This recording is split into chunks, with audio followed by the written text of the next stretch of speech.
Vou desligar a tela pra gente começar nosso podcast dos podcasts. Episódio 37. E hoje eu quero contar uma experiência que eu tive no aplicativo Cambly, que é um aplicativo, é o Uber dos professores. Você entra online, aperta pra conversar, pra praticar inglês, e ele procura algum professor que tá online e esse professor conversa com você durante algum tempo. Eu já fiz um vídeo sobre isso, explicando como que funciona o aplicativo, mas o que eu quero dizer hoje é: eu tive uma conversa com um professor que está morando na Áustria, ele é da Inglaterra, ele tem a pronúncia do inglês britânico e foi muito interessante essa conversa, e a gente conversou um pouco sobre a minha rotina. Então fui falando a minha rotina para ele, minha rotina de trabalho e tudo mais, e que eu tô no Cambly porque eu não converso muito como eu costumava conversar antes, quando eu trabalhava numa escola de inglês, conversava com meus professores em inglês, quando era coordenador pedagógico e tudo mais. E hoje não tem mais isso, porque as aulas são gravadas. E apesar das aulas serem gravadas, eu ainda sinto a necessidade de estar muito próximo dos alunos. Por isso, as atividades são corrigidas por mim. Não contratei ninguém para fazer isso. Eu mesmo faço, com as 4 turmas que eu tenho. E o que acontece? Acontece o seguinte: eu não converso mais em inglês. Dificilmente eu converso diariamente em inglês, como eu costumava conversar antes. Porque as aulas já estão gravadas. E eu utilizo o português para fazer com que os alunos aprendam o inglês, entendeu? Então, não existe mais aquela questão de conversação diária. A não sei que eu vá para fora do Brasil. Então, a única forma que eu percebi de conseguir ter isso diariamente foi com o Cambly. Então, são 15 minutos de conversa todos os dias. De vez em quando eu não consigo, mas é vagabundagem minha mesmo. E o que eu queria dizer é o seguinte, vamos lá.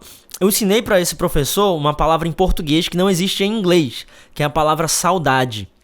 Então, quando você aprende uma nova língua, tem disso, entendeu? Coisas que você tem na sua língua materna, você não vai ter na outra língua e vice-versa. E a gente conversou sobre 2 coisas interessantes. A primeira é essa, de palavras que não existem, e a segunda foi dos false friends, os amigos falsos, o que a gente chama aqui de cognato, falso cognato. Mas vamos lá, primeiro para essa palavra aí. Então o que acontece é o seguinte, em português a gente tem a palavra saudade, que saudade na nossa concepção de brasileiro é um sentimento que a gente sente por alguém, ou seja, a falta daquela pessoa, e a gente sente que tá com falta daquela pessoa, entendeu? E eu tô gripado.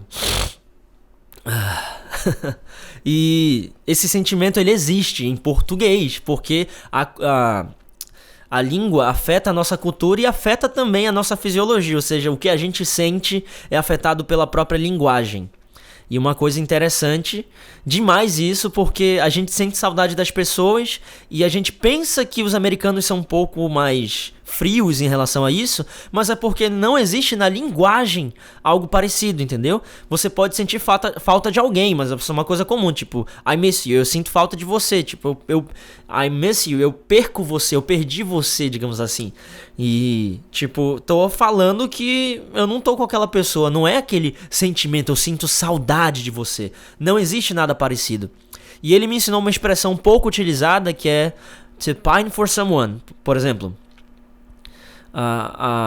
Ele disse que a pronúncia não sabia se era pining ou pinning, até porque não é muito utilizado isso. Então, por exemplo, I pine for her, tipo, eu sinto falta dela, é como se fosse I miss her.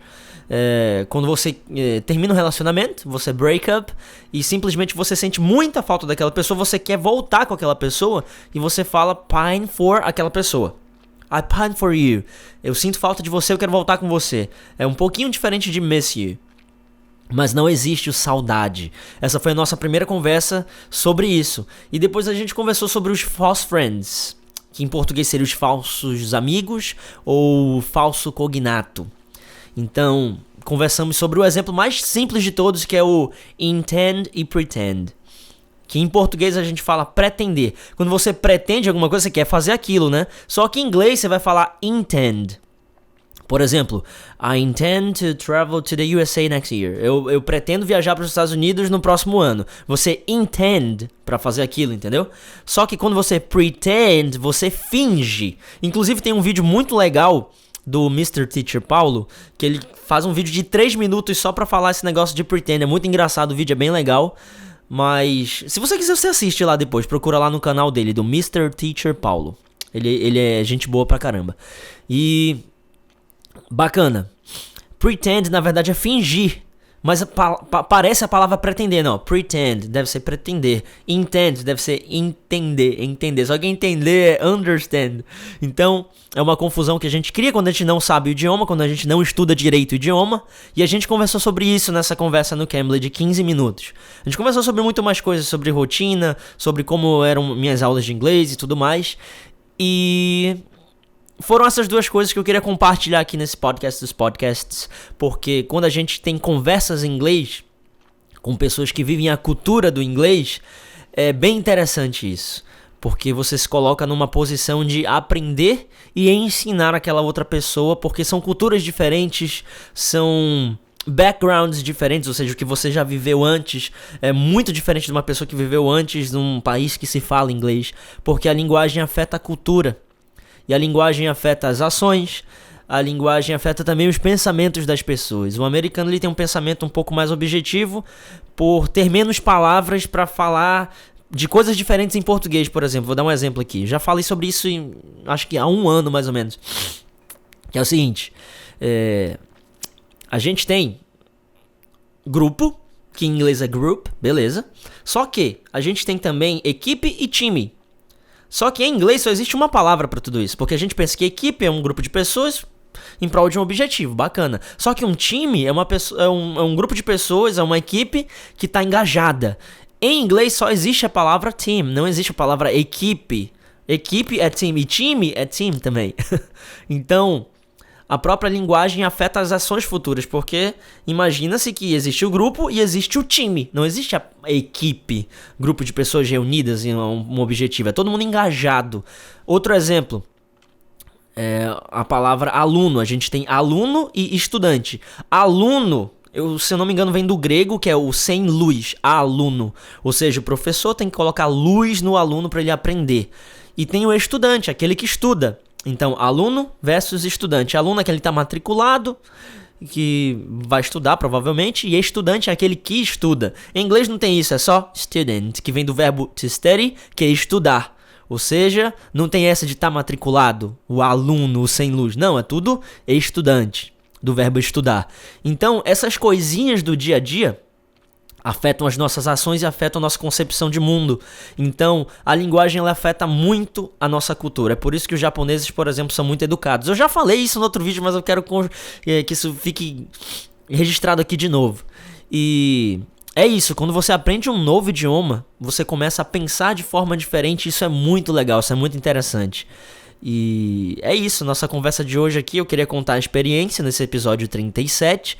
E eu vejo você em outro dia para falar de mais outra coisa que te ajude a falar inglês ou que te, sei lá, que share a light on you, que você tenha ideias diferentes, que mude um pouco o seu mindset. Eu não gosto muito de falar a palavra mindset, que hoje, com o advento da profissão coach, o coach está desmoralizado no Brasil. E eu sei que eu tenho um curso de inglês com coaching, mas é o coaching na essência do coaching mesmo, entendeu? Sem enrolação, sem falsas promessas, entendeu? Um negócio top, de verdade. Eu sou suspeito pra falar do próprio curso, né? Claro que eu vou falar que vai ser top, eu nunca vou falar que o curso é uma porcaria, até porque ele não é, ele é muito bom. E por conta disso, na verdade, isso está sendo falado há muito tempo, até na Bíblia já falava sobre essa mudança do estado de mente, a mudança do mindset. E você precisa realmente disso para poder falar inglês, você precisa estar aberto a novas experiências para poder aprender.